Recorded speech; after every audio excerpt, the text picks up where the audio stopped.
Now let's see how to implement all of this in your Unity game. The initialization is pretty simple. You just need to select the window, then add Joy, and enter your API key. Then, when the game is launched, usually in the first awake method of your game, you just need to call JoyManager.init. To display the wallet screen with all the coupons, simply call JoyManager.showWallet on a button callback, for example. Let's see now how we can add the AdJoy box on top of a game object, which could be any item you want in your game. In the demo I just showed you, I'm using a cube prefab as the enemy. The first thing you want to do is to attach the AdJoy box component to this cube and configure it so it displays correctly on top of the object.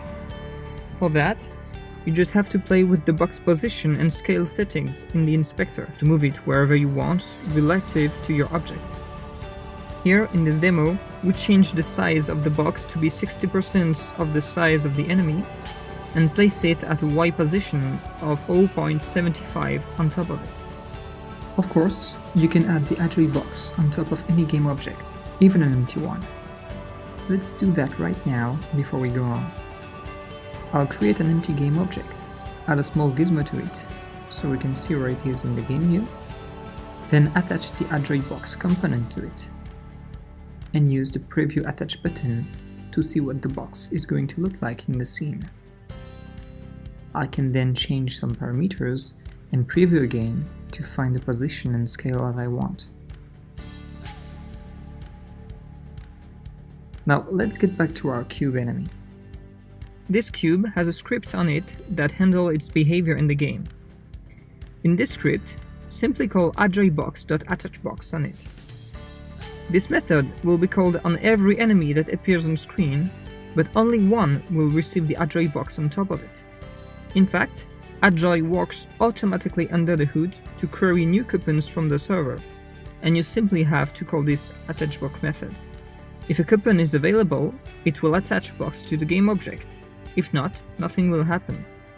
Then, when the bullet hits our object, we want to trigger the animation to show we collected the box. For that, we simply call AdJoyBox.collectBox and destroy self. This will trigger the box explosion animation, as we saw earlier, and then automatically destroy and clean the AdJoy box in the scene. Last thing to do is to clean up the AdJoy boxes that were not collected during the game. So if a user misses a box, we want to make it available to appear later in the game. For that, and in our demo, we simply add AdJoyBox.releaseBox inside the onDestroy method. And that's it. You have successfully integrated AdJoy in your game. Of course, you can customize everything however you want. You could, for example, not call AdJoyBox.attachBox every time a new enemy appears on screen, but limit that to only one box per game session, or wait a certain amount of time after a box appeared in the game.